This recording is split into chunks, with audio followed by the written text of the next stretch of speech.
ಎಲ್ಲರಿಗೂ ನಮಸ್ಕಾರ. ಇಂದಿರಾ ತಣಿಯವರ ಮಂತ್ರಶಕ್ತಿ ಕಥೆಯ 2ನೇ ಭಾಗವಾದ ಶಕ್ತಿ ಪೂಜೆಯ ಕಥೆಯನ್ನು ಹೇಳ್ತಾ ಇದ್ದೆ. ಇದರಲ್ಲಿ ಭದ್ರಯ್ಯ ಅನ್ನೋನು ಬರ್ತಾನೆ. ಅವನ ಹೆಂಡತಿ ಹೆಸರು ಮುನಿಯಮ್ಮ ಅಂದ್ಬಿಟ್ಟು. ಇವನ ಗೆಳೆಯನಾದ ನಿಂಗಯ್ಯ ಅನ್ನೋನು ಮುನಿಯಮ್ಮನ ಮೇಲೆ ಕಣ್ಣು ಹಾಕ್ತಾನೆ. ಅವಳು ಅದನ್ನು ನಿರಾಕರಿಸ್ತಾಳೆ. ಏನಾದರೂ ಮಾಡಿ ಅವಳನ್ನು ವಶಪಡಿಸ್ಕೋಬೇಕು ಅಂತ ಹೇಳ್ಬಿಟ್ಟು ನಿಂಗಣ್ಣ ಅಂದ್ಕೊಂಡಿರ್ತಾನೆ. ಇದ್ರ ಮಧ್ಯೆ ಭದ್ರಯ್ಯನಿಗೆ ಏನೋ ಒಂದು ಸಹಾಯ ಮಾಡ್ತೀನಿ ಅಂತ ಹೇಳಿಬಿಟ್ಟು ಅವನು ಸ್ಮಶಾನದ ಕಡೆ ಹೋಗಲಿಕ್ಕೆ ತಯಾರಾಗು ಅಂತ ಹೇಳ್ಬಿಟ್ಟು ಅವನಿಗೆ ಮನಸ್ಸಿನಲ್ಲಿ ಒಂದು ರೀತಿಯ ಹುಚ್ಚೆಬ್ಬಿಸ್ತಾನೆ. ಅದೇ ಥರ ಏನೇನೋ ಸಿದ್ಧತೆಗಳನ್ನು ಮಾಡಿಕೊಂಡು ರಾತ್ರಿ ಮನೆಗೆ ಬಂದು ಮಲ್ಕೊಳ್ತಾರೆ. ಭದ್ರಯ್ಯನಿಗೆ ಮುಂದಿನ ದಿನದ ಕಾರ್ಯಕ್ರಮಗಳ ಬಗ್ಗೆನೇ ಯೋಚನೆ ಆಗಿರುತ್ತೆ. ಪ್ರತಿದಿನವೂ ಕೂಡ ಕಾಂಟ್ರಾಕ್ಟರ್ ಒಬ್ಬನ ಹತ್ತಿರಕ್ಕೆ ಕೆಲಸಕ್ಕೆ ಹೋಗ್ತಾ ಇದ್ದ ಅವನು ಮರುದಿವಸ ಉದ್ದೇಶಪೂರ್ವಕವಾಗಿ ತಪ್ಪಿಸ್ಕೊಳ್ಬೇಕು ಅಂತ ನಿರ್ಧಾರ ಮಾಡ್ಕೊಳ್ತಾನೆ. ಮಾಂಸ ಮತ್ತು ಹೆಂಡಗಳಿಗೋಸ್ಕರ ತನ್ನ ಸಹೋದ್ಯೋಗಿಯೊಬ್ಬನ ಹತ್ರ 5 ರೂಪಾಯಿ ಸಾಲ ಪಡಿಬೇಕು ಅಂತ ಕೂಡ ತೀರ್ಮಾನ ಮಾಡ್ಕೊಳ್ತಾನೆ. ನಿಂಗಣ್ಣನಿಗೆ ಕರಗತವಾಗಿದ್ದಂತಹ ಭೂತವಿದ್ಯೆ ತನಗೂ ಬಂದರೆ ಅಂತಹ 5 ರೂಪಾಯಿಗಳನ್ನು ಲೆಕ್ಕ ಇಲ್ದಿರೋಷ್ಟು ಸಂಪಾದಿಸ್ತೀನಿ ಅಂತ ಅವನು ನಂಬಿಕೆ ಇಟ್ಕೊಂಡಿರ್ತಾನೆ. ಆ ಹಿಗ್ಗಿನಲ್ಲಿ ಹಾಗೆ ಅದ್ಭುತ ಕನಸು ಕಟ್ಟೋದ್ರಲ್ಲೂ ಕೂಡ ಆ ರಾತ್ರಿಯೆಲ್ಲ ನಿದ್ದೆ ಇಲ್ಲದೆ ಕಳೆದು ಹೋಗುತ್ತೆ. ಇನ್ನು ನಿಂಗಣ್ಣನು ಕೂಡ ನಿದ್ದೆ ಮಾಡದೆ ಆ ರಾತ್ರಿಯನ್ನು ಕಳೀತಿರ್ತಾನೆ. ಏಕೆಂದರೆ ಮುನಿಯಮ್ಮ ಮಾಡಿದ್ದ ಅವಮಾನ ಅವನನ್ನು ಕ್ಷಣ ಕ್ಷಣಕ್ಕೂ ಕೆರಳಿಸ್ತಾ ಇರುತ್ತೆ. ಹೇಗಾದರೂ ಸರಿ ಅವಳನ್ನು ಅಡಗಿಸ್ಬೇಕು, ತನ್ನ ಕೈಗೊಂಬೆಯನ್ನಾಗಿ ಮಾಡಿಕೊಳ್ಬೇಕು ಅಂತ ಪರಿಪರಿಯಾಗಿ ಆಲೋಚನೆ ಮಾಡಿಕೊಂಡು ಹಂಚಿಕೆ ಹಾಕ್ತಾ ಇರ್ತಾನೆ. ಅವಳ ಮೇಲಿನ ಕ್ರೋಧವನ್ನು ತೀರಿಸ್ಕೊಳ್ಳೋಕ್ಕೆ ಮರುದಿನ ಸರಿಯಾದ ದಿನ ಅಂತ ಅವನಿಗೆ ಹೊಳೆದಿರುತ್ತೆ. ಹೀಗೆ ಇಬ್ರು ತಮ್ಮ ತಮ್ಮ ಅನುಕೂಲಕ್ಕೋಸ್ಕರ ಕಾಯ್ತಾ ಇದ್ದಂತಹ ಆ ಮರುದಿನ ಅವರು ಹಾಸಿಗೆ ಮೇಲೆ ಉರುಳ್ಕೊಂಡಿದ್ದ ಹಾಗೇನೆ ಉದಯ ಆಗತ್ತೆ. ಇಡೀ ರಾತ್ರಿಯೆಲ್ಲ ಬಹಳ ವಿಧವಾಗಿ ಯೋಚನೆ ಮಾಡ್ತಿದ್ದ ಇಬ್ರು ಅರುಣೋದಯ ಆಗ್ತಿದ್ರು ಕೂಡ ಜಂಪು ನಿದ್ದೆಯಲ್ಲಿ ಮೈ ಮರೆತು ಬಿಟ್ಟಿರ್ತಾರೆ. ಇನ್ನು ಎಂದಿನ ಹಾಗೇನೆ ಮುನಿಯಮ್ಮ ಬೇಗ ಎದ್ದಿರ್ತಾಳೆ. ಮನೆ ಮುಂದ್ಗಡೆ ನೀರು ಚಿಮುಕಿಸಿ ರಂಗೋಲಿ ಇಟ್ಟು ಅಡಿಗೆ ಮನೆ ಸೇರಿರ್ತಾಳೆ. ರಾತ್ರಿ ಅಡಿಗೆಯ ಪಾತ್ರೆಗಳನ್ನ ತೊಳೆದಿಟ್ಟು ಒಲೆ ಹೊತ್ತಿಸ್ತಾಳೆ. ಭದ್ರಯ್ಯನ ಪದ್ಧತಿ ಹಾಗೇನೆ ಕಾಫಿನೂ ಸಿದ್ಧ ಮಾಡ್ತಾಳೆ. ಆದ್ರೆ ಅವನೇ ಇನ್ನು ಹಾಸಿಗೆ ಬಿಟ್ಟು ಎದ್ದಿರೋದಿಲ್ಲ. ಇನ್ನು ಅಂಗಳಕ್ಕೆ ಬರ್ತಾಳೆ. ಪೂರ್ವದ ಕಡೆಗಿದ್ದ ಕಿಟಕಿಯನ್ನು ತೆರೀತಾಳೆ. ತಿಳಿಯಾದ ಬಿಸಿಲು ಭದ್ರಯ್ಯನ ಮುಖಕ್ಕೆ ಸರಿಯಾಗಿ ಬೀಳುತ್ತೆ. ಆಗ ಅವನು ಎಚ್ಚರಿಕೊಳ್ತಾನೆ. ಮುನಿಯಮ್ಮ ಮುಸಿ ನಗುತ್ತಾ ಅಡಿಗೆ ಮನೆ ಕಡೆಗೆ ಹೊರಡ್ತಾಳೆ. ಅಷ್ಟರಲ್ಲಿ ನಿಂಗಣ್ಣನು ಎದ್ದಿರ್ತಾನೆ. ಇಬ್ರು ಜೊತೆಯಲ್ಲೇ ಬಚ್ಚಿನ ಮನೆಗೆ ಹೋಗಿ ಮುಖ ತೊಳ್ಕೊಂಡು ಬರ್ತಾರೆ. ಮುನಿಯಮ್ಮ 2 ಬಟ್ಲಲ್ಲಿ ಕಾಫಿ ತಂದು ಅವ್ರ ಮುಂದೆ ಇಡ್ತಾಳೆ. ನಿಂಗಣ್ಣ ನಿಧಾನವಾಗಿ ಕಾಫಿನ ಹೀರ್ಕೊಂತ, ನಿಮ್ಮವ್ವ ಏನ್ ಮಲ್ಕೊಂಡ್ಬಿಟ್ಟಿದ್ದಾಳೆ, ಜೀವಕ್ಕೆ ಚೆನ್ನಾಗಿಲ್ವಾ ಅಂತ ಕೇಳ್ತಾನೆ. ತಾಯಿ ಕಡೆಗೆ ನೋಡ್ತಾ ಇದ್ದ ಭದ್ರಯ್ಯನ ಮುಖ ಕೂಡ ಕಳೆಗೊಂದುತ್ತೆ. 3 ದಿನದಿಂದ ಹಿಂಗೆ ಮನೆ ಕಂಡವಳಪ್ಪ, ಅನ್ನ ಸೇರಲ್ಲ, ನೀರ್ ಸೇರಲ್ಲ ಅವಳಿಗೆ ಅಂತ ಭದ್ರಯ್ಯ ಹೇಳ್ತಾನೆ. ಆಸ್ಪತ್ರೆಗೆ ತೋರಿಸ್ಲಿಲ್ವಾ ಅಂತ ಕೇಳಿದಾಗ, ಆಸ್ಪತ್ರೆ ಮದ್ದನ್ನೇ ದಿನ ತಂದ್ಕೊಡ್ತಿದ್ದೀನಿ ಅಂತ ಭದ್ರಯ್ಯ ಹೇಳ್ತಾನೆ. ಹೊಸಿನೂ ಗುಣ ಕಂಡಿಲ್ವಾ ಅಂದಾಗ ಹ್ಞೂ ಅಂತಾನೆ. ಹಾಗಾದ್ರೆ ನಾನೊಂದು ಔಷಧಿ ಮಾಡ್ತೀನಿ, ಸುಮ್ಕೆ ನೋಡೋಣ ಅಂದ್ಬಿಟ್ಟು ನಿಂಗಣ್ಣ ಹೇಳ್ತಾನೆ. ಭದ್ರಯ್ಯ ಕೃತಜ್ಞತೆಯಿಂದ ಅವನ ಕಡೆಗೆ ದೃಷ್ಟಿ ಬೀರ್ತಾನೆ. ಕಾಫಿ ಕುಡಿದು ಮುಗಿಸಿದ ನಂತರ ನಿಂಗಣ್ಣ ಸ್ವಲ್ಪ ಮಾರ್ಕೆಟ್ ಕಡೆಗೆ ಹೋಗ್ಬಿಟ್ಟು ಬರ್ತೀನಿ ಅಂತ ಹೇಳ್ಬಿಟ್ಟು ಹೊರಡ್ತಾನೆ. ಇನ್ನು ಭದ್ರಯ್ಯ ಕೂಡ ತನಗೆ ಬೇಕಾದ 5 ರೂಪಾಯಿಯ ಸಾಲಕ್ಕೋಸ್ಕರ ತನ್ನ ಸಹೋದ್ಯೋಗಿಯ ಮನೆ ಕಡೆಗೆ ಹೊರಡ್ತಾನೆ. ಆ ಮಧ್ಯಾಹ್ನ ನಿಂಗಣ್ಣ ಊಟಕ್ಕೂ ಭದ್ರಯ್ಯನ ಮನೆಗೆ ಬರೋದಿಲ್ಲ. ಅವನಿಗಾಗಿ ಕಾಯ್ತಾ ಸುಮಾರು 4 ಗಂಟೆವರೆಗೂ ಕೂತಿದ್ದ ಈ ಭದ್ರಯ್ಯನಿಗೆ ನಿಂಗಣ್ಣ ಬರದೇ ಇದ್ದಿದ್ದು ಬಹಳ ಉತ್ಸಾಹ ಕುಗ್ಗಿಸ್ದಂಗೆ ಆಗತ್ತೆ. ಮುನಿಯಮ್ಮ 10 ಸಲ ಅವನ ಹತ್ರಕ್ಕೆ ಬರ್ತಾಳೆ. ಊಟ ಮಾಡ್ಲಿಕ್ಕೆ ಬನ್ನಿ ಅಂತ ಕೇಳ್ಕೊಂಡ್ರು ಕೂಡ ಅವಳ ಮಾತಿಗೆ ಅವನು ಗಮನ ಕೊಡೋದಿಲ್ಲ. ಅವನ ಮನಸ್ಸೆಲ್ಲ ನಿಂಗಣ್ಣ ಬಾರದೇ ಇದ್ದ ವಿಷಯವನ್ನೇನೆ ಹಲವು ರೀತಿಯಲ್ಲಿ ಯೋಚನೆ ಮಾಡಿಸ್ತಾ ಇರುತ್ತೆ. ಅಂತೂ ಸುಮಾರು ಸಂಜೆ 6 ಗಂಟೆ ಆಗತ್ತೆ. ಅಷ್ಟೊತ್ತಿಗೆ ನಿಂಗಣ್ಣ ಬರ್ತಾನೆ. ಭದ್ರಯ್ಯನಿಗೆ ಸಂತೋಷ ಆಗತ್ತೆ. ದೀರ್ಘವಾದ ನಿಟ್ಟುಸಿರು ಬಿಡ್ತಾನೆ. ಅಲ್ಲ ನಿಂಗಪ್ಪಣ್ಣ, ಮಧ್ಯಾಹ್ನ ಊಟಕ್ಕೂ ಬರದೆ ಎಲ್ಲ ಹೋಗಿದ್ದೆ, ನೀನು ಬರ್ತೀಯ ಅಂತ ನಾನು ಉಣದೆ ಸುಮ್ಮನೆ ಕೂತಿದ್ದೀನಿ ಅಂತಾನೆ. ಆಗ ಒಳಗೆ ಬಂದ ನಿಂಗಣ್ಣ ಹೇಳ್ತಾನೆ, ಅಯ್ಯೋ ಏನು ಮಾಡೋಕ್ಕಾಗತ್ತೆ ಭದ್ರು, ಮಾರ್ಕೆಟ್ ತನಕ ಹೋದ್ನಲ್ಲ, ಅಷ್ಟರಲ್ಲಿ ಆ ಮಂದಾರ ಗುಪ್ಪೆಯ ಚಿಕ್ಕರಂಗು ಸಿಕ್ಬಿಟ್ಟ. ಅವನ ಹೆಂಡತಿಗೆ ಮೋಹಿನಿ ಹಿಡ್ಕೊಂಡ್ಬಿಟ್ಟದಂತೆ, ಶಾನ ಕಾಟ ಕೊಡ್ತಿತ್ತಂತೆ. ನೀನು ಬಂದೊರ್ತು ಆಗಲ್ಲ ನಿಂಗಪ್ಪಣ್ಣ, ನಿನ್ನೆ ಹುಡ್ಕೊಂಡು ರಾಮಚಂದ್ರಕ್ಕೆ ಹೋಗಿದ್ದೆ, ತಪ್ಪಿಗೆ ಇತ್ತಿಗೆ ಬಂದೀನಿ, ನೀ ಬರಲೇಬೇಕು ಅಂತ ಮೊಂಡಿಗೆ ಬಿದ್ದ. ಇನ್ನೇನು ಮಾಡೋದು, ಹೋಗದೆ ಇರೋಕ್ಕಾಗತ್ತಾ ಅಂತ ಹೇಳ್ತಾನೆ. ಹಂಗಾದ್ರೆ ಒಂದಾರ್ ಗುಪ್ಪೆಗೆ ಹೋಗ್ಬಿಟ್ಟು ಬಂದ್ಯಾ ಅಂತ ಭದ್ರಯ್ಯ ಕೇಳಿದಾಗ, ಹ್ಞೂ, ಆ ಯಮ್ಮಂಗೆ ಹಿಡ್ದಿದ್ದ ಮೋಹಿಣಿನ ಬಿಡಿಸೋ ಹೊತ್ತಿಗೆ ಸಾಕಾಗೋಯ್ತಪ್ಪ ಅಂಥೇಳಿ ಹೇಳ್ತಾನೆ. ಅಷ್ಟರಲ್ಲಿ ಮುನಿಯಮ್ಮ ಬರ್ತಾಳೆ. ಇವಾಗ ನಾವು ಉಣ್ಣಕ್ಕೆ ಬರ್ತಿರೋ ಇಲ್ವೋ ಅಂತ ಕೇಳಿದಾಗ ಭದ್ರಯ್ಯ ಮತ್ತು ನಿಂಗಣ್ಣ ಇಬ್ಬರು ಕೈ ಕಾಲು ತೊಳ್ಕೊಂಡು ಬರ್ತಾರೆ. ಮುನಿಯಮ್ಮ ತಟ್ಟೆ ಇಟ್ಟಿಬ್ಬರಿಗೂ ಬಡಿಸ್ತಾಳೆ. ಊಟ ಮಾಡ್ತಾ ನಿಂಗಣ್ಣ ಮಾತಿಗೆ ಪ್ರಾರಂಭ ಮಾಡ್ತಾನೆ. ಭದ್ರು, ನಾನು ಹೇಳಿದ್ದೆಲ್ಲ ತಂದು ಮಡಗಿದೀಯಾ ಅಂದಾಗ, ಇನ್ನೂ ಇಲ್ಲ ಕಣ್ಣಣ್ಣ ಅಂತಾನವನು. ಯಾಕೆ ಸುಮ್ಕಾಗ್ಬಿಟ್ಟೆ, ಎದಕೊಂಬಿಟ್ಯಾ ಅಂತ ಕೇಳಿದಾಗ, ಇಲ್ಲ ಕಣ್ಣಣ್ಣ, ಗುಂಡಿಗೆ ಹೊಡೆದೋದ್ರೂ ನಾನು ಎದ್ರಕೊಳ್ಳೋದಿಲ್ಲ ಅಂತ ಹೇಳಿದಾಗ, ಹಂಗಾದ್ರೆ ನಾ ಹೇಳಿದ ತರದೆ ಸುಮ್ಮನೆ ಇದೆಯಲ್ಲ ಅಂತ ಹೇಳಿದಾಗ, ತರ್ತೀನಿ ಕಣ್ಣಣ್ಣ, ನೀನು ಇಷ್ಟೊತ್ತಾದರೂ ಬರಲಿಲ್ವಲ್ಲ ಅಂತ ಯೋಚನೆ ಮಾಡ್ಕೊಂಡು ಸುಮ್ಮನೆ ಕೂತ್ಬಿಟ್ಟಿದ್ದೆ, ಉಂಡು ಬಿಟ್ಟು ಹೋಗಿ ತಂದ್ರೆ ಆಗಲ್ಲೇನು ಅಂದಾಗ, ಆಗತ್ತೆ ಅಂತ ನಿಂಗಣ್ಣ ಹೇಳ್ತಾನೆ. ಸರಿ, ಹಂಗೆ ತಗೊಂಡು ಹಂಗೆ ಹೊಂಟೋಗೋಣ, ಮನೆಗೆ ಯಾಕೆ ಬರಬೇಕು ಅಂದಾಗ, ಹ್ಞೂ ಅಂತೇಳ್ಬಿಟ್ಟು ನಿಂಗಣ್ಣ ಹೇಳ್ತಾನೆ. ಅವನಿಗೆ ಮಜ್ಜಿಗೆ ಊಟದ ಅಭ್ಯಾಸ ಇರೋದಿಲ್ಲ, ಹಾಗಾಗಿ ಇನ್ನೂ ಒಂದ್ಸಲ ಸಾರನ್ನೇ ಹಾಕಿಸ್ಕೊಂಡು ಊಟ ಮಾಡಿ ಎದ್ದೇಳ್ತಾನೆ. ಇನ್ನು ಭದ್ರಯ್ಯ ಒಂದು ಗೋಣಿ ಚೀಲದಲ್ಲಿ ಗುದ್ದಲಿಯನ್ನು ಮತ್ತು ದೊಡ್ಡ ಸೀಸೆಯೊಂದನ್ನು ಇಟ್ಕೊಳ್ತಾನೆ. ಅದನ್ನು ತನ್ನ ಹೆಗಲ ಮೇಲೆ ಹಾಕ್ಕೊಳ್ತಾನೆ. ಅನಂತರ ಇಬ್ಬರು ಮನೆಯಿಂದ ಹೊರಗಡೆಗೆ ಹೊರಡ್ತಾರೆ. ಹತ್ತಿರದಲ್ಲೇ ಇದ್ದ ಒಂದು ಹೆಂಡದ ಅಂಗಡಿಗೆ ಬರ್ತಾರೆ. ಸೀಸೆ ತುಂಬ ಹೆಂಡ ತುಂಬಿಸ್ಕೊಳ್ತಾರೆ. ನರಸಿಂಹರಾಜ ರಸ್ತೆ ಹಿಂದಿನ ಗಲ್ಲಿಲಿದ್ದ ಕಸಾಯಿ ಖಾನೆಗೆ ಬರ್ತಾರೆ. ಒಂದು 4 ಸೇರು ಹಳೆ ಮಾಂಸವನ್ನು ಕೂಡ ಕೊಂಡ್ಕೊಳ್ತಾರೆ. ಅಲ್ಲಿಂದ ಸ್ಮಶಾನದ ಕಡೆಗೆ ಹೊರಡ್ತಾರೆ. ಸ್ವಲ್ಪ ದೂರ ಏನು ಮಾತಿಲ್ಲದೆ ದಾರಿ ಸಾಗತ್ತೆ. ಹಾದಿ ತಿರ್ಕೋ ಚೌಕದ ಹತ್ರಕ್ಕೆ ಬಂದಾಗ ಏನೋ ನೆನಪು ಮಾಡ್ಕೊಂಡು ಹಂಗೆ ನಿಂಗಣ್ಣ ಹೇಳ್ತಾನೆ, ಚೂರಿ ತಂದಿದ್ಯಾ ಭದ್ರು ಅಂದಾಗ, ಇಲ್ಲ ಕಣ್ಣಣ್ಣ, ನೀನು ಹೇಳೇ ಇರಲಿಲ್ಲ ಅಂತಂದಾಗ, ಅಯ್ಯೋ ನೋಡು, ನನಗೆ ನೆನಪೇ ಆಗಲಿಲ್ಲ, ಹೋಗ್ಲಿ ಉಡ್ದಾರದಲ್ಲಿ ಚಾಕುನೇನಾದರೂ ಇಟ್ಕೊಂಡಿದ್ಯೇನು ಅಂತ ಕೇಳಿದಾಗ, ಹ್ಞೂ ಚಾಕು ಇದೆ, ಆದರೆ ಚೂಪಾಗಿಲ್ಲ ಅಂತ ಇವನು ಹೇಳ್ತಾನೆ. ಸ್ವಲ್ಪನೂ ಹರಿಯಲ್ಲೇನದು ಅಂದಾಗ, ಪರವಾಗಿಲ್ಲ, ಹರಿಯುತ್ತೆ ಸುಮಾರಾಗಿ ಅಂತ ಭದ್ರಯ್ಯ ಹೇಳ್ತಾನೆ. ಅಷ್ಟರಲ್ಲಿ ಹತ್ತಿರದಲ್ಲಿದ್ದಂತಹ ಚಲನಚಿತ್ರ ಮಂದಿರಕ್ಕೆ ಬಂದಿದ್ದ ಜನಸಂದಣಿ ಹೊರಗಡೆಗೆ ಬರುತ್ತೆ. ಹಾಗಾದರೆ 9:30 ಆಗಿರ್ಬೋದು, 6 ಗಂಟೆ ಆಟ ಇವಾಗ ಬಿಟ್ಟಿದೆ ಅಂತ ನಿಂಗಣ್ಣ ಹೇಳ್ತಾನೆ. ಹಾಗಾದರೆ ನಾವು ಮಶಾಣಕ್ಕೆ ಹೋಗೋಕ್ಕೆ ಇನ್ನೂ ಶಾನೆ ಸಮಯ ಬೇಕಲ್ವಾ, 11 ಗಂಟೆಗಾದರೆ ಸರಿ ಹೋಗುತ್ತೆ ಅಂತ ಭದ್ರಣ್ಣ ಹೇಳ್ತಾನೆ. ಹಾಗೆ ಆಗಲಿ ಅಂತ ಇಬ್ಬರು ಮಾತಾಡ್ಕೊಳ್ತಾರೆ. ಅಷ್ಟೊತ್ತು ಇಲ್ಲೇ ಎಲ್ಲಾದರೂ ಕೂತ್ಕೊಂಡಿರೋಣ, ಕಾಸಿದ್ರೆ ಕಳ್ಳೆಕಾಯಿ ಆದರೂ ತಗೊಂಬ ಅಂತ ನಿಂಗಣ್ಣ ಹೇಳ್ತಾನೆ. ಇಬ್ಬರು ಹತ್ತಿರದಲ್ಲೇ ಇದ್ದ ಒಂದು ಶಾಲೆಯ ಆವರಣದ ಹತ್ರಕ್ಕೆ ಬರ್ತಾರೆ. ಭದ್ರಯ್ಯ ಅಲ್ಲ ಸಮೀಪದಲ್ಲಿ ಕಡಲೆಕಾಯಿ ಮಾರ್ತಾ ಇರ್ತಾನೆ ಯಾರೋ ಒಬ್ಬ. ಅವನ ಹತ್ರಕ್ಕೆ ಹೋಗ್ಬಿಟ್ಟು ಸ್ವಲ್ಪ ಕಡಲೆಕಾಯಿ ತಗೊಂಡು ಬರ್ತಾನೆ. ಭದ್ರು, ಇನ್ನೊಂದು ಗಂಟೆ ಟೈಮಲ್ಲಿ ನಾನು ಮನೆಗೆ ಹೋಗ್ತೀನಿ, ನೀನು ಮಸಣದ ಕಡೆಗೆ ಹೋಗ್ಬೇಕು ಅಂತ ಹೇಳಿದಾಗ, ನೀನು ಬರಲ್ಲೇನಣ್ಣ ಅಂತ ಭದ್ರಣ್ಣ ಕೇಳ್ತಾನೆ. ಭದ್ರಯ್ಯ ಕೇಳ್ತಾನೆ, ಸಾಧನೆ ಮಾಡುವಾಗ ಜೊತೆನಾಗ ಯಾರು ಇರಬಾರ್ದು ಅಂತ ನಿಂಗಣ್ಣ ಹೇಳ್ತಾನೆ. ಭದ್ರಯ್ಯ ಮೌನ ಆಗ್ತಾನೆ. ಏನು ಹೆದರ್ಕೋಬೇಡ, ನಾನು ಹೇಳ್ದಂಗೆ ಮಾಡು, ಸರೋಗ್ತದೆ ಅಂತ ಹೇಳ್ತಾನೆ. ನಿಂಗಣ್ಣನ ಮಾತಿನಿಂದ ಭದ್ರಯ್ಯನಿಗೆ ಸಮಾಧಾನ ಆಗೋದಿಲ್ಲ. ಈಗ ನೋಡು ಭದ್ರು, ಇದ್ಯಾಕೆ ಸುಮ್ಮನಾಗ್ಬಿಟ್ಟೆ ಅಂತ ಮತ್ತೆ ನಿಂಗಣ್ಣ ಕೇಳಿದಾಗ, ಇಲ್ಲ ಕಣಣ್ಣ ಅಂತ ಸ್ವಲ್ಪ ಅಸಮಾಧಾನದಿಂದಲೇ ಭದ್ರಯ್ಯ ಹೇಳ್ತಾನೆ. ನೋಡು ಅಂದ್ಬಿಟ್ಟು ನಿಂಗಣ್ಣ ಭದ್ರಯ್ಯನ ಗಮನವನ್ನು ತನ್ನ ಕಡೆಗೆ ಸೆಳೀತಾನೆ. ಸ್ಮಶಾನದಲ್ಲಿ ಅವನು ಮಾಡಬೇಕಾದ ಕೆಲಸಗಳನ್ನು ವಿವರಿಸ್ತಾನೆ. ಹೆಣ ನೋಡಿ ಎದ್ರಕೊಂಡ್ಬಿಡ್ತೀಯ ಭದ್ರು ಅಂತ ಕೇಳಿದಾಗ, ಇಲ್ಲ ಕಣಣ್ಣ ಅಂತ ಭದ್ರಯ್ಯ ಹೇಳ್ತಾನೆ. ನಿನ್ನ ಗುಂಡಿಗೆ ಭದ್ರವಾಗೈತೆ ತಾನೆ ಅಂದಾಗ, ಹ್ಞೂ ಅಂತಾನೆ. ಬೇಷ್ ಅಂದ್ಬಿಟ್ಟು ನಿಂಗಣ್ಣ ಭದ್ರಯ್ಯನ ಬೆನ್ನು ತಟ್ಟಿ ಹುರಿದೊಂಬಿಸ್ತಾನೆ. ಹತ್ತಿರದ ಪೊಲೀಸ್ ಠಾಣೆಯಲ್ಲಿ ಗಂಟೆ ಬಾರಿಸಿದ ಸದ್ದು ಕೇಳುತ್ತೆ.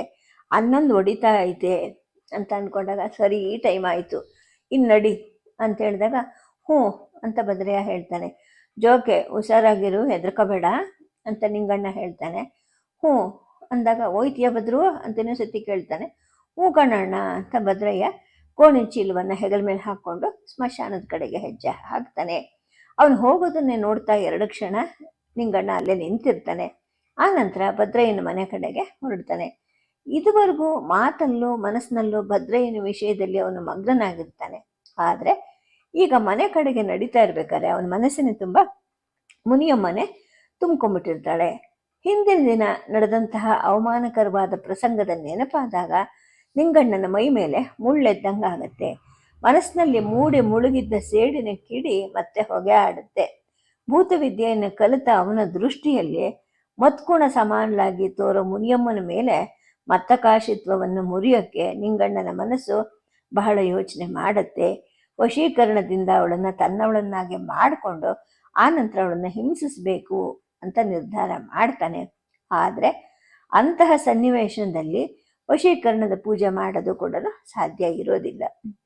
ಯಾಕೆ ಅಂತಂದರೆ ಆ ನಿಂಗಣ್ಣನಿಗೆ ಮಂತ್ರವಿದ್ಯೆಯ ಪರಿಚಯನೇ ಇರೋದಿಲ್ಲ. ಒಂದ್ಸಲ ಏನಾಗಿರುತ್ತೆ, ಚಂಡಿ ಉಪಾಸಕನಾದಂತಹ ಬೈಲಹಳ್ಳಿ ಅನ್ನೋ ಒಂದು ಊರಿನ ಲಕ್ಷ್ಮಯ್ಯ ಅನ್ನೋನೊಬ್ಬ ಇರ್ತಾನೆ. ಅವನು ಹೊಲೆಯರವನು. ಅವನು ಕೇವಲ 10 ಕೋಳಿಗಳಿಗೆ ಆಸೆಪಟ್ಟು ನಿಂಗಣ್ಣನಿಗೆ ಒಂದು ಪ್ರೇತವನ್ನು ವಶ ಮಾಡಿಕೊಟ್ಟಿರ್ತಾನೆ. ಆದರೆ ಅದು ಅಲ್ಲಾಡೋ ಪ್ರೇತ ಅಲ್ಲ, ರಾಮಚಂದ್ರನಲ್ಲಿ ಇದ್ದಂತಹ ಒಂದು ತೋಪು, ಅಕ್ಕನ ತೋಪು ಅಂತ, ಅಲ್ಲೇ ಅದು ವಾಸ ಮಾಡ್ತಿರುತ್ತೆ. ತನಗೆ ಬೇಕಾದ ಕೆಲಸವನ್ನ ಸಾಧಿಸ್ಕೊಳ್ಳೋಕ್ಕೆ ಈ ನಿಂಗಣ್ಣ ಒಬ್ರಿಗೂ ಗೊತ್ತಾಗದಂಗೆ ಅರ್ಧರಾತ್ರಿಯಲ್ಲಿ ಆ ಅಕ್ಕನ ತೋಪಿಗೆ ಹೋಗಿ ಪೂಜಾ ಪುನಸ್ಕಾರಗಳನ್ನ ಸಲ್ಲಿಸಿ ಅಗೋಚರವಾದ ಪ್ರೇತದ ಮುಂದೆ ತಾನು ಮಾಡಬೇಕಾದ ಕೆಲಸಗಳನ್ನ ವಿವರಿಸಿ ಅದಕ್ಕೆ ನೆರವು ಬೇಕು ಅಂತ ಬೇಡಿಕೊಂಡು ಭೂತ ತೃಪ್ತಿಗೋಸ್ಕರ ಯಾವುದನ್ನ ಒಂದು ಪ್ರಾಣಿಯನ್ನ ಬಲಿ ಕೊಟ್ಟು ಕೋಳಿ ಕೂಗೋ ಹೊಟ್ಟೊತ್ತಿಗೆ ಹಿಂತಿರುಗಿ ಬರ್ತಾ ಇರ್ತಿದ್ದ. ಎಷ್ಟೋ ಸಲ ಅವನು ಅಶ್ರದ್ಧೆಯಿಂದ ಮಾಡಿದ ಪೂಜೆ ಪುರಸ್ಕಾರಗಳಿಂದ ಅತೃಪ್ತವಾದ ಪ್ರೇತ ಅವನ ಕೈಕೊಂಡ ಕಾರ್ಯದಲ್ಲಿ ಸೋಲನ್ನು ಉಂಟು ಮಾಡ್ತಾ ಇರುತ್ತೆ. ಜೊತೆಗೆ ಪರಿಣಾಮವನ್ನು ಇವನು ವಿರುದ್ಧವೇ ಆಗೋ ಹಾಗೆ ಮಾಡ್ತಾ ಇರ್ತಾರೆ. ಇದರಿಂದಾಗಿ ನಿಂಗಣ್ಣನಿಗೆ ತನ್ನಲ್ಲಿ ತನಗೇನೆ ವಿಶ್ವಾಸ ಕಳೆದು ಹೋಗಿರುತ್ತೆ. ತುಂಬ ದೀರ್ಘವಾಗಿ ಯೋಚನೆ ಮಾಡ್ತಾನೆ ಅವನು. ಮುನಿಯಮ್ಮನನ್ನು ಒಲಿಸ್ಕೊಳ್ಳೋದು ಸುಲಭ ಅಂತ ಅವನಿಗೆ ಅನ್ಸಲ್ಲ.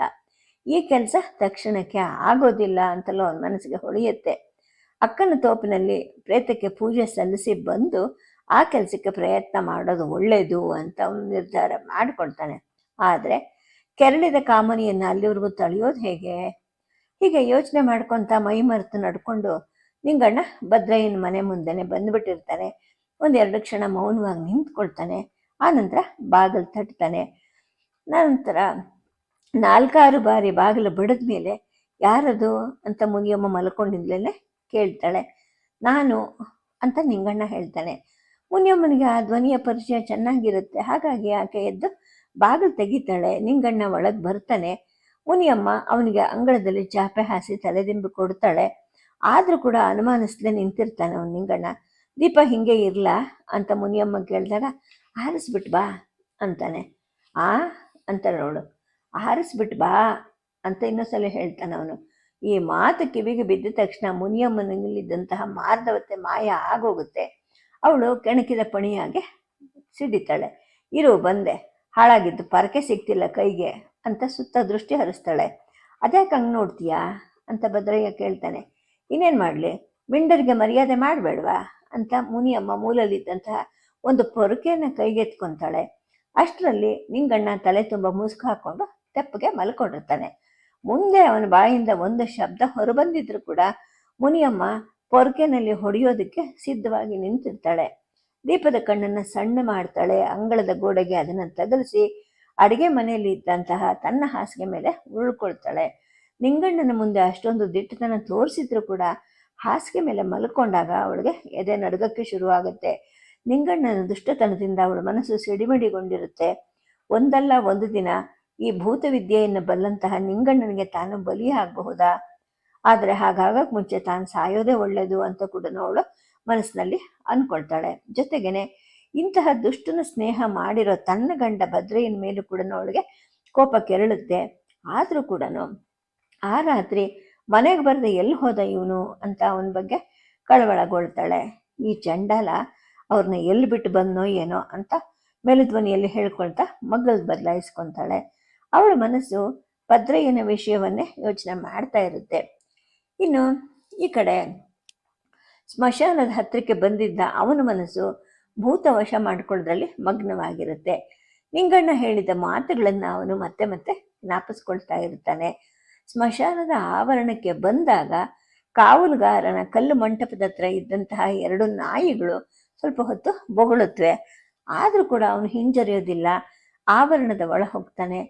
ಕತ್ತಲು ದಟ್ಟವಾಗಿರುತ್ತೆ. ಸಾಲದಕ್ಕೆ ಎತ್ತರವಾಗಿ ಬೆಳೆದಂತಹ ಮರಗಳು ಕೂಡ ಸುತ್ತ ತಮ್ಮ ಕೊಂಬೆಗಳನ್ನು ಚಾಚಿ ಆಕಾಶ ಭೂಮಿಗೂ ಮಧ್ಯೆ ಒಂದು ದೊಡ್ಡ ತೆರೆಯನ್ನು ಹಾಸಿದೆಯೇನೋ ಅನ್ನೋ ಹಾಗಿರುತ್ತವೆ. ಗುಂಡಿಗೆ ಒಡೆಯುತ್ತೇನೋ ಅನ್ನಂತಹ ಆ ಭಯಾನಕ ಕತ್ತಲಲ್ಲಿ ಭದ್ರಯ್ಯ ಹೆಜ್ಜೆ ಮೇಲೆ ಹೆಜ್ಜೆ ಇಟ್ಕೊಂಡು ಸಮಾಧಿಗಳ ಹತ್ರ ನಿಧಾನವಾಗಿ ನಡ್ಕೊಂಬರ್ತಿರ್ತಾನೆ. ನೇರಳೆ ಮರವೊಂದರ ಬುಡದ ಹತ್ರಕ್ಕೆ ಬರುವಾಗ ಎಡಗಡೆ ಏನೋ ಸರಸರ ಅಂತ ಸದ್ದಾಗುತ್ತೆ. ಆ ಕಡೆ ತಿರುಗಿ ನೋಡೋಷ್ಟರಲ್ಲಿ ಬಲಗಡೆ ಯಾರೋ ನಡೆದು ಹೋದ ಹಾಗೆ ಅನ್ಸುತ್ತೆ. ತಕ್ಷಣ ಭದ್ರಯ್ಯ ಬಲಗಡೆಗೆ ತಿರುಗ್ತಾನೆ, ಕಣ್ಣಲ್ಲಿ ಕಣ್ಣಿಟ್ಟು ನೋಡ್ತಾನೆ, ಯಾರೂ ಅವನಿಗೆ ಕಾಣೋದಿಲ್ಲ. ಒಂದು ಅರ್ಧ ಕ್ಷಣದ ನಂತರ ಯಾರೋ ಹೆಂಗಸು ಕಿಲಕಿಲ ನಕ್ಕಾಗೆ ಸದ್ದಾಗುತ್ತೆ. ಅದೇ ಸಮಯಕ್ಕೆ ಹತ್ತಿರದಲ್ಲಿದ್ದಂತಹ ನೇರಳೆ ಮರದ ಮೇಲೆ ಗೂ ಗೂ ಅಂತ ಒಂದು ಗೂಬೆ ಕೂಗಿದ್ ಕೇಳುತ್ತೆ. ಮರುಕ್ಷಣದಲ್ಲಿ ಏನೋ ದಪ್ಪ ಅಂತ ಕೆಳಗೆ ಬಿದ್ದಂಗಾಗತ್ತೆ. ಇಷ್ಟೆಲ್ಲ ಸದ್ದು ಕೇಳಿಸ್ತಿದ್ರೂ ಕೂಡ ಕಣ್ಣಿಗೇನು ಕಾಣಿಸ್ತಾ ಇರೋದಿಲ್ಲ. ಇವನು ಮಹಾ ಎದೆಗಾರಿಕೆಯಿಂದ ಬಂದಿರ್ತಾನೆ, ಆದರೂ ಕೂಡ ಭಯ ಆಗೋಗುತ್ತೆ ಅವನಿಗೆ. ಮೈ ನಡುಗುತ್ತೆ, ಜಂಘಾಬಲನೆ ಹುಡುಗಿ ಹೋದಂಗೆ ಆಗುತ್ತೆ, ಗಂಟಲು ಒಣಗುತ್ತೆ, ಹಣೆ ಮೇಲೆ ಬೆವರು ಹನಿ ಮೂಡಕ್ಕೆ ಶುರು ಆಗತ್ತೆ. ಭದ್ರಯ್ಯ ನಿಂತಲ್ಲೇ ಸ್ವಲ್ಪ ಹೊತ್ತು ನಿಂತಿರ್ತಾನೆ. ಸುತ್ತಲಿನ ಕತ್ತಲೆ ಮತ್ತೆ ಭೀಕರ ಮೌನವನ್ನು ತಾಳುತ್ತೆ. ನಗುವಿನ ಸದ್ದು, ನಡಿಗೆ ಸದ್ದು, ಗೂಗೆ ಸದ್ದು ಎಲ್ಲ ನಿಂತು ಹೋಗುತ್ತೆ. ಮೃದುವಾಗಿ ಬೀಸುವಂತಹ ಗಾಳಿ ಭದ್ರಯ್ಯನ ಹಣೆಯ ಬೆವರನ್ನು ಒಣಗಿಸುತ್ತೆ. ಅವನಿಗೆ ಸ್ವಲ್ಪ ಚೇತನ ಬಂದ ಹಾಗೆ ಅನಿಸುತ್ತೆ. ನೇರಳೆ ಮರದ ಬುಡವನ್ನು ದಾಟಿ ಮುಂದಕ್ಕೆ ಹೆಜ್ಜೆ ಇಡ್ತಾನೆ. ಅವನ ಕಾಲಿನ ತುಳಿತದಿಂದ ಕೆಳಗಡೆ ಏನೋ ಗರಗರ ಸದ್ದಾಗುತ್ತೆ. ಮೆಲ್ಲನೆ ಬಗ್ಗಿ ನೆಲವನ್ನು ನೋಡ್ತಾನೆ. ಅಲ್ಲೆಲ್ಲ ಚೆಲ್ಲಿದ ಪುರಿಯನ್ನು ನೋಡ್ತಾನೆ, ಅಂದರೆ ಮಂಡಕ್ಕಿಯನ್ನು. ಅವನ ಮನಸ್ಸಿಗೆ ಸ್ವಲ್ಪ ಸಮಾಧಾನ ಆಗುತ್ತೆ. ಓಹೋ, ಇವತ್ತು ಸಂಜೆ ತಾನೇ ಯಾವುದೋ ಒಂದು ಹೆಣವನ್ನು ಇಲ್ಲಿ ಹೂತಿದ್ದಾರೆ ಅಂತ ಅವನಿಗೆ ಖಚಿತ ಆಗುತ್ತೆ. ಭದ್ರಯ್ಯ ಅಲ್ಲೇ ಕೂತ್ಕೊತಾನೆ, ಸುತ್ತ ಕೈ ಚಾಚಿ ತಡಕಾಡ್ತಾನೆ. ಸ್ವಲ್ಪ ದೂರದಲ್ಲಿ ಹಸಿ ಮಣ್ಣು ಅವನ ಕೈಗೆ ಅಂಟ್ಕೊಳ್ಳುತ್ತೆ. ಕುಳಿತ ಹಾಗೆಯೇ ಮೆಲ್ಲನೆ ಆ ಕಡೆ ಜರುಗುತ್ತಾನೆ. ಮತ್ತೊಮ್ಮೆ ಆ ಹಸಿ ಮಣ್ಣಿನ ಮೇಲೆ ಕೈಯಾಡಿಸಿ ಸವರಿ ನೋಡ್ತಾನೆ. ಅದು ಸಮಾಧಿನೇ ಆಗಿರುತ್ತೆ. ಹೆಣವನ್ನು ಹೂತಿಟ್ಟು ನೆಲದ ಮೇಲೆ ಸುಮಾರು 2 ಅಡಿ ಎತ್ತರಕ್ಕೆ ಮಣ್ಣು ಹಾಕಿರ್ತಾರೆ. ಅದರ ಮೇಲೆ ಹಸಿರು ಎಲೆಯ ಕೊಂಬೆಗಳನ್ನು ಸಿಕ್ಕಿಸಿರ್ತಾರೆ. 4-6 ಬಗೆಯ ಬಿಡಿ ಹೂಗಳನ್ನು ಅಲ್ಲೆಲ್ಲ ಚೆಲ್ಲಿರ್ತಾರೆ. ಪುಣ್ಯಕ್ಕೆ ಬೇಗ ಸಿಕ್ತು ಅಂತೇಳಿ ಇವನು ಅಂದ್ಕೊಳ್ತಾನೆ. ಆ ಸಮಾಧಿ ಸುತ್ತ ಪುರಿಯನ್ನು ಕೂಡ ಚೆಲ್ಲಿರ್ತಾರೆ. ಸ್ಮಶಾನದಲ್ಲಿ ತಿರುಗಾಡ್ತಿದ್ದ ಭದ್ರಯ್ಯ ಹುಡುಕ್ತಾ ಇದ್ದಿದ್ದು ಇಂತಹ ಸಮಾಧಿಯನ್ನ. ಇದರ ಲಕ್ಷಣಗಳನ್ನೆಲ್ಲ ನಿಂಗಣ್ಣ ಹೇಳಿದ್ರಿಂದ ಇದು ಹೊಸ ಹೆಣ ಅನ್ನೋದು ಅವನಿಗೆ ಗೊತ್ತಾಗುತ್ತೆ. ಸರಿ, ಇನ್ಯಾಕೆ ತಡ ಅಂತ ಭದ್ರಯ್ಯನ ಮನಸ್ಸು ಹೇಳುತ್ತೆ. ತಕ್ಷಣ ಅವನು ಗೋಣಿ ಚೀಲದಲ್ಲಿದ್ದ ಗುದ್ದಲಿಯನ್ನು ಹೊರಗಡೆ ತೆಗೆದು ಇನ್ನೇನು ಅಗಿಲಿಕ್ಕೆ ಅಂತ ಪ್ರಾರಂಭ ಮಾಡ್ತಾನೆ. ಆದರೆ ಮನಸ್ಸು ಹಿಂಜರಿಯುತ್ತೆ. ಗುದ್ದಲಿ ಹಿಡಿದು ನಿಂತವನು ಮತ್ತೆ ಕೂತ್ಕೊಂಡ್ಬಿಡ್ತಾನೆ. ಯಾಕೆ ಸುಮ್ಕಾಗ್ಬಿಟ್ಟೆ, ಹೆದರ್ಕೊಂಡ್ಬಿಟ್ಯಾ ಅಂತ ಇದ್ದಕ್ಕಿದ್ದಂಗೆ ನಿಂಗಣ್ಣನ ಮಾತು ಅವನಿಗೆ ನೆನಪಾಗತ್ತೆ. ಆ ಪ್ರಶ್ನೆಗೆ ತಾನೇನು ಉತ್ತರ ಹೇಳಿದ್ದೆ? ನೆನಪಿನ ಲೋಕಕ್ಕೆ ಹೋಗ್ತಾನೆ ಭದ್ರಯ್ಯ. ಇಲ್ಲ ಕಣ್ಣಣ್ಣ, ಗುಂಡಿಗೆ ಹೊಡೆದ್ರು ನಾನು ಹೆದರ್ಕೊಳ್ಳಲ್ಲ ಅಂತ ಹೇಳಿರ್ತಾನೆ. ಆ ಮಾತನ್ನು ನಾನು ನಿಜವಾಗ್ಲೂ ಹೇಳಿದ್ನಾ? ನಿಜವಾಗ್ಲೂ ನನಗಷ್ಟು ಧೈರ್ಯ ಇದೆಯಾ, ಅಥವಾ ಬರೀ ಒಣಜಂಬದಿಂದ ಹೇಳಿದ್ನಾ ಅಂತ ಭದ್ರಯ್ಯ ಅಂದ್ಕೊತಾನೆ. ಹಿಮ್ಮೆಟ್ಟಿದ್ದ ಅವನ ಮನಸ್ಸು ಮತ್ತೆ ದಿಟ್ಟತನದಿಂದ ಸೆಟೆದು ನಿಂತ್ಕೊಳ್ಳುತ್ತೆ. ತಕ್ಷಣ ಗುದ್ದಲಿ ತಗೊಂಡು ಅಗಿಯೋಕ್ಕೆ ಪ್ರಾರಂಭ ಮಾಡ್ತಾನೆ. ನೆಲದ ಮಟ್ಟಕ್ಕಿದ್ದ ಮಣ್ಣನ್ನೆಲ್ಲ ತೆಗೆದು ಪಕ್ಕಕ್ಕೆ ಹಾಕ್ತಾನೆ. ಇನ್ನು ನಿಧಾನವಾಗಿ ಕೈಯಲ್ಲಿ ತೋಡಬೇಕು. ಗುದ್ದಲಿ ಉಪಯೋಗಿಸಿದ್ರೆ ಹೆಣದ ಮೈಗೆ ಪೆಟ್ಟಾಗತ್ತೆ, ತಾನು ಮಾಡಬೇಕಾಗಿರೋ ಕೆಲಸ ಕೆಡುತ್ತೆ ಅಂತ ಭದ್ರಯ್ಯನಿಗೂ ಕೂಡ ಭಯ ಆಗುತ್ತೆ. ಏಕೆಂದರೆ ನಿಂಗಣ್ಣ ಆ ಬಗ್ಗೆ ಎಚ್ಚರಿಕೆ ಕೊಟ್ಟಿರ್ತಾನೆ. ಹಾಗಾಗಿ ಭದ್ರಯ್ಯ ಶ್ರಮ ಆದರೂ ಕೂಡ ತನ್ನ ಕೈಯಿಂದ ಜಾಗರೂಕತೆಯಿಂದ ಆ ಸಮಾಧಿಯನ್ನು ತೋಡಲಿಕ್ಕೆ ಪ್ರಾರಂಭ ಮಾಡ್ತಾನೆ. ಸದ್ಯಕ್ಕೆ ಕಥೆಯನ್ನು ನಿಲ್ಲಿಸಿರ್ತೀನಿ. ನಮಸ್ಕಾರ.